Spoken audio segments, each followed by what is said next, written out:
और बुलेटिन में बात होगी अब हरियाणा की खबरों की। हरियाणा के मुख्यमंत्री नायब सिंह सैनी ने 72वें सहकारिता सप्ताह के शुभारंभ समारोह में मुख्य अतिथि के रूप में शिरकत की। सोनीपत में आयोजित कार्यक्रम में मुख्यमंत्री नायब सिंह सैनी ने 72वें सहकारिता सप्ताह के शुभारंभ पर सबको बधाई और शुभकामनाएं दी। उन्होंने कहा कि ये हरियाणा के हर नागरिक के जीवन में सहकार की भावना को फिर से जगाने का महापर्व है। मुख्यमंत्री नायब सिंह सैनी ने कहा कि भारत की आत्मा गांव में बसती है और गांव की प्रगति का मार्ग सहकार से ही होकर जाता है। सीएम ने कहा कि इस साल को सहकारिता वर्ष के रूप में मनाया जा रहा है। आज उन लाखों लोगों को याद करना चाहिए जिन्होंने अपनी छोटी छोटी बचत और सामूहिक शक्ति से विशाल सहकारी आंदोलन का निर्माण किया। यह केवल साथियों एक सरकारी योजना नहीं है, बल्कि यह हरियाणा के हर नागरिक के जीवन में सहकार की भावना को फिर से जगाने का ये पर्व है, महापर्व है। मैं आप सबको इस अवसर पर हार्दिक बधाई देता हूं, शुभकामनाएं देता हूं।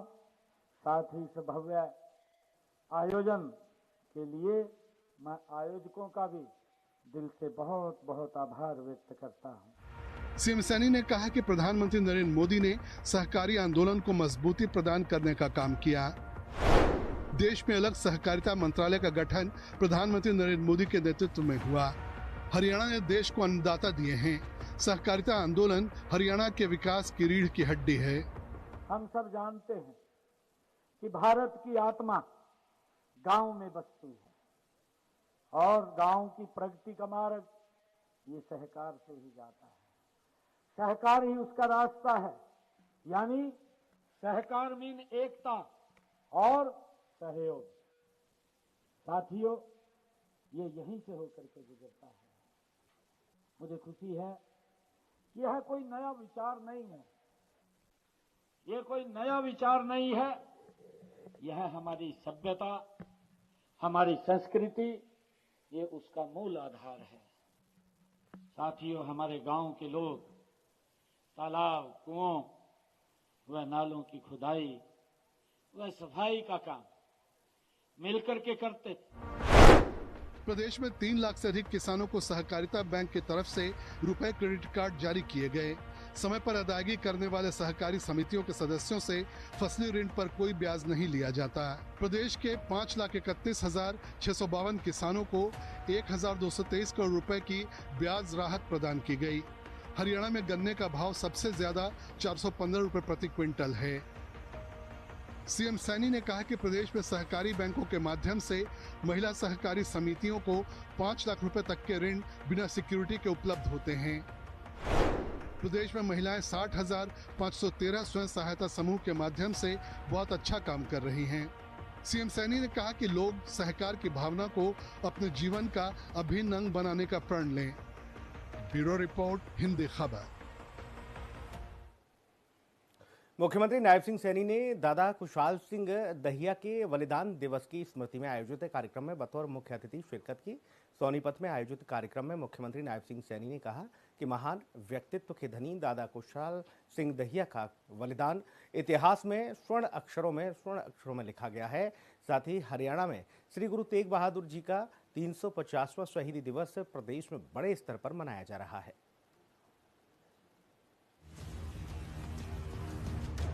मुख्यमंत्री नायब सिंह सैनी ने कहा कि हरियाणा की भूमि हमेशा से ही शौर्य की जननी रही है। दादा कुशाल सिंह दहिया जी का बलिदान केवल धार्मिक नहीं बल्कि चेतना का प्रतीक है। उनके बलिदान दिवस पर इतनी भारी संख्या में आने पर सीएम ने सबका स्वागत और अभिनंदन किया। सीएम सैनी ने कहा कि जो राष्ट्र अपने वीरों को याद रखता है वही राष्ट्र अमर होता है। इस पवित्र भूमि पर वीरता, बलिदान और धर्म की रक्षा के महान आदर्श दादा खुशाल सिंह दहिया जी को नमन करने के लिए एकत्र हम हुए हैं। यह धरती, यह स्मारक परिसर और आज का ये अवसर, ये तीनों ही हमें इतिहास के उस गौरवशाली अध्याय की याद दिलाते हैं जब धर्म की रक्षा के लिए अनेक वीरों ने अपने महाबलिदान दिए हैं। साथियों, दादा खुशहाल सिंह जी दैया का बलिदान इतिहास के इसी अध्याय में स्वर्ण अक्षरों में ये लिखा गया है। उन्होंने कहा कि प्रधानमंत्री नरेंद्र मोदी 25 नवंबर को कुरुक्षेत्र में आयोजित श्री गुरु तेग बहादुर जी के 350वें शहीदी दिवस पर राज्य स्तरीय कार्यक्रम में शिरकत करेंगे। दादा खुशहाल सिंह दहिया जी ने जिस धर्म, निष्ठा और देशभक्ति का परिचय दिया, वो हर दिल के लिए प्रेरणा बन चुका है। उन्होंने कई सड़कों का नाम दादा खुशहाल सिंह दहिया के नाम पर किया। जो जीटी रोड से बड़खालसा जाने वाली रोड जो नग्गल कलां से मनौली गांव तक जाती है, का नाम दादा खुशहाल सिंह दहिया मार्ग किया जाएगा। आज इसकी मैं घोषणा करता हूं। बड़खालसा सामुदायिक केंद्र का नाम बदलकर उसका अमर शहीद दादा खुशहाल सिंह दहिया वो किया जाएगा। और गांव बड़खालसा में दादा खुशहाल सिंह दहिया के शहीदी स्मारक का जीर्णोद्धार वो भी किया जाएगा। सीएम सैनी ने कहा कि उनकी सरकार ने निर्णय लिया है कि 1984 के दंगों में पीड़ित 121 परिवारों के एक सदस्य को सरकारी नौकरी मिलेगी। यमुनानगर में बन रहे मेडिकल कॉलेज का नाम हिंद की चादर श्री गुरु तेग बहादुर जी के नाम पर रखा गया है। गांव दीपालपुर में ग्राम पंचायत की तरफ से उपलब्ध कराई गई भूमि पर महिलाओं और युवाओं के लिए स्किल डेवलपमेंट पार्क बनाया जाएगा। इस पार्क के निर्माण के लिए 1 करोड़ रुपए का खर्च आएगा। गांव दीपालपुर में कम्युनिटी सेंटर का भी निर्माण करवाया जाएगा, जिसमें 65 लाख रुपए खर्च होंगे। राई विधानसभा के 25 किलोमीटर के रास्तों को खेत खलिहान योजना के तहत पक्का करवाया जाएगा। पॉन्ड अथॉरिटी की तरफ से निरीक्षण के बाद तालाबों का विस्तारीकरण और सौंदर्यीकरण करवाया जाएगा। मुख्यमंत्री ने बड़खालसा में विकास कार्यों के लिए 31 लाख रुपए देने की घोषणा की। ब्यूरो रिपोर्ट, हिंदी खबर।